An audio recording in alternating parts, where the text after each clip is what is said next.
Ini dia milestone dan tahapan-tahapan untuk teman-teman jadi pengusaha dari nol hingga menjadi besar. Buat teman-teman yang lagi ngerintis bisnis, tonton video ini sampai selesai.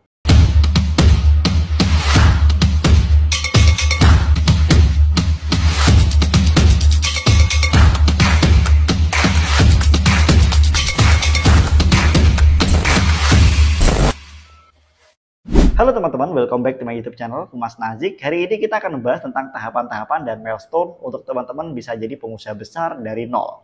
Tahapan-tahapan ini harus teman-teman lewati, karena setiap tahapannya adalah ilmu dan pengalaman yang akan digunakan sebagai bekal teman-teman menghadapi tahapan selanjutnya.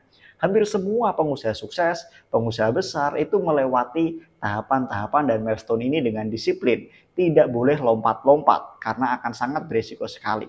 Tapi Mas Kumas, ada banyak orang yang cepet tuh bisa sukses, bisa kaya raya dari bisnis tanpa harus bertahap-tahap dan tanpa harus dalam waktu yang lama. Mereka adalah satu dibanding jutaan orang yang berhasil mendapatkan kekayaan secara instan karena bejo. Nah, bejo itu sangat beresiko. Kalau teman-teman pengen seperti mereka, resikonya akan sangat besar.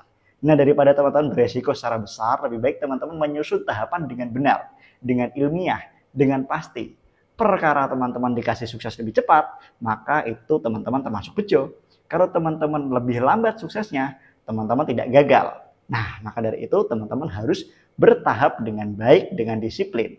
Kita serahkan cepat atau lambatnya kepada yang di atas. Nah, sebenarnya apa aja sih tahapan-tahapan dan milestone yang harus dilewati oleh kita untuk menjadi pengusaha besar? Simak video ini sampai selesai. Nah, teman-teman, sebenarnya materi ini sering aku bawakan di kesempatan seminar baik offline ataupun online, dan seminarnya berbayar. Di kesempatan kali ini aku bagikan tipis aja slide yang ada di materi PowerPoint-ku untuk seminar. Nah, ini gratis untuk teman-teman tonton. Semoga teman-teman bisa mendalami materi ini untuk diaplikasikan. Materi ini aku ambil dari berbagai macam buku dan pengalaman-pengalaman pengusaha-pengusaha sukses di Indonesia maupun di luar negeri. Nah, dari pengalaman-pengalaman dan buku tersebut, aku merangkumnya dalam 4 tahapan untuk teman-teman menjadi pengusaha besar. 4 tahapan ini harus teman-teman lewati. Kita bahas mulai dari yang pertama. Nah, yang pertama adalah tahapan selling. Tahapan selling, jika teman-teman usianya masih belasan, 20 hingga 25 tahun, teman-teman cocok banget untuk mendalami ilmu selling ini. Ilmu selling adalah ilmu menjual. Ilmu menjual. Apa aja?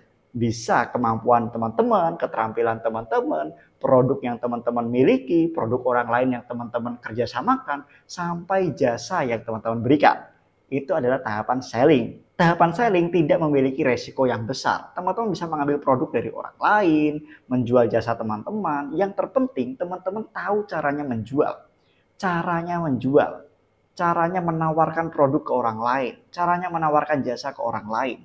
Itu sebabnya aku sering katakan pengusaha sukses pasti pernah jadi sales. Pasti pernah jadi sales. Karena pengalaman menjual dan ilmu menjual itu ilmu dasar banget dalam berbisnis. Dari mulai menjualkan barang orang lain sampai produk ataupun jasa yang kita bikin sendiri. Itu adalah pengalaman sales. Ketika kita belajar sales atau selling dalam tahapan usia 20 belasan ataupun 25 tahun, kita akan belajar yang namanya public speaking. Cara berbicara, cara menawarkan, cara bernegosiasi, cara menjelaskan produk.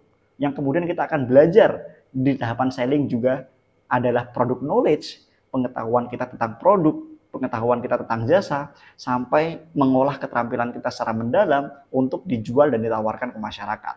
Nah, itu adalah tahapan selling. Kita belajar public speaking, kita belajar product knowledge, sampai kita belajar customer base. Teman-teman pasti belum banyak yang tahu customer base. Ini penting banget, mendasar banget dalam bisnis.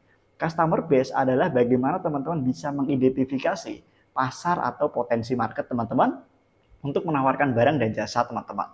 Misalkan, teman-teman punya keterampilan untuk bikin desain grafis ataupun bikin videografi.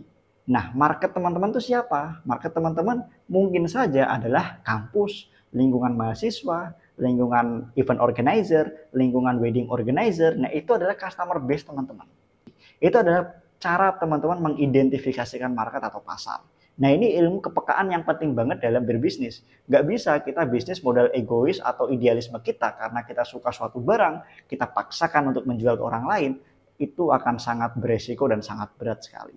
Maka dari itu, di tahapan usia belasan, 20 sampai 25, ilmu selling atau sales itu penting banget untuk teman-teman dalamin.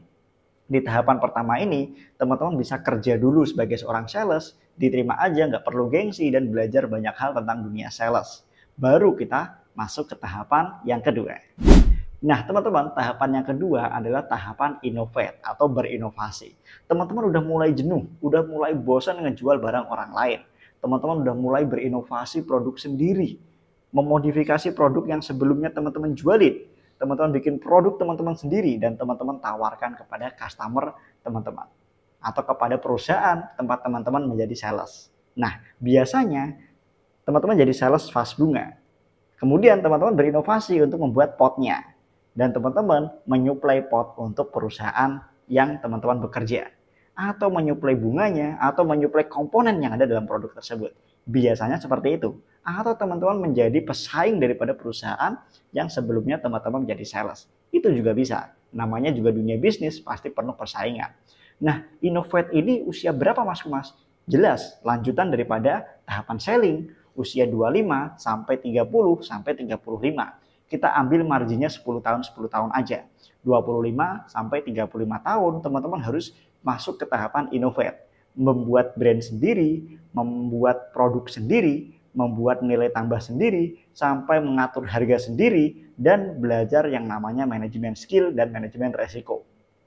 Ketika teman-teman sudah mulai berinovasi, membuat produk sendiri, mengatur brand sendiri, maka ada resiko di sana. Ada modal di sana yang disetorkan dan itu harus dimanajemen dengan baik. Teman-teman harus belajar manajemen keuangan, manajemen resiko, manajemen sumber daya, branding, pricing, sampai creativity. Itu semua dituangkan ketika usia 25 sampai 35 tahun. Bertahap karena dari ilmu-ilmu yang akan teman-teman lakukan di tahapan innovate, teman-teman ambil semua dari sales. Pengalaman salesnya diaplikasikan ke innovate. Nah, kemudian kalau teman-teman sudah sukses bangun brand sendiri, bangun pricing sendiri, penjualan udah mulai banyak, kemudian manajemen resiko udah diatur dengan baik, manajemen keuangan juga diatur dengan baik, siap-siap masuk ke tahapan yang ketiga. Nah, teman-teman, tahapan yang ketiga adalah tahapan systemize. Tahapan untuk teman-teman mulai mensistemasi bisnis.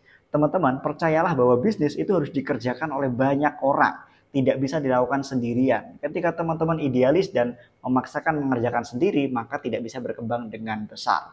Maka perlu sekali buat teman-teman mensistemasi bisnis. Nah, teman-teman, untuk mensistemasi bisnis, teman-teman perlu lulus atau perlu ijazah dari tahapan innovate dan tahapan sales.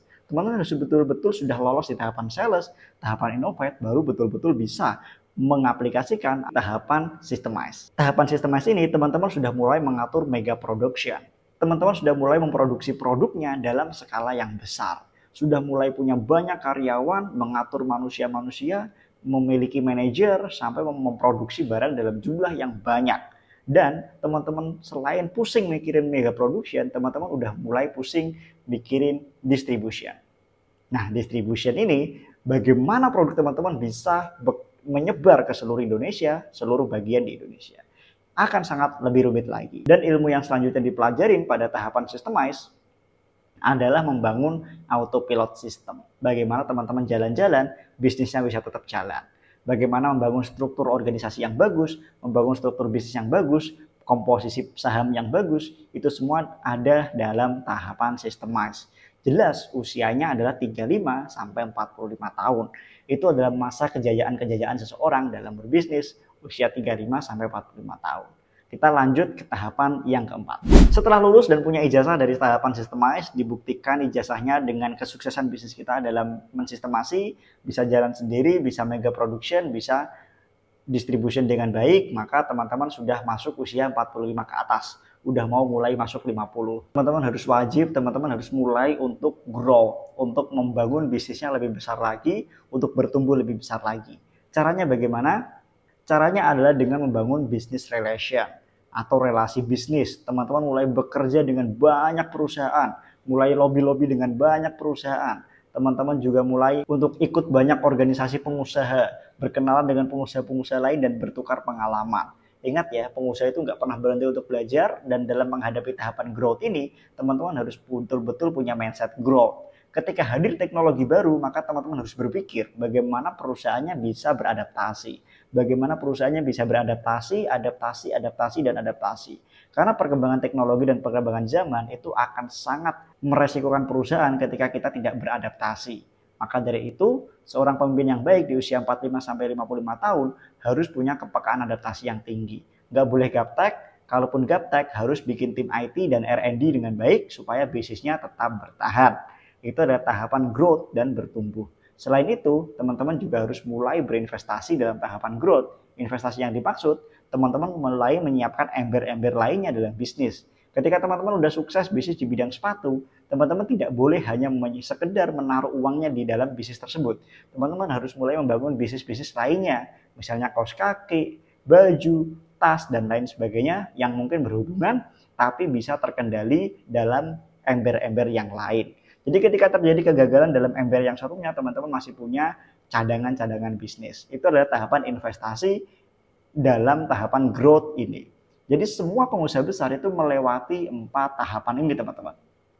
Tahapan selling, tahapan innovate, tahapan systemize, sampai tahapan growth.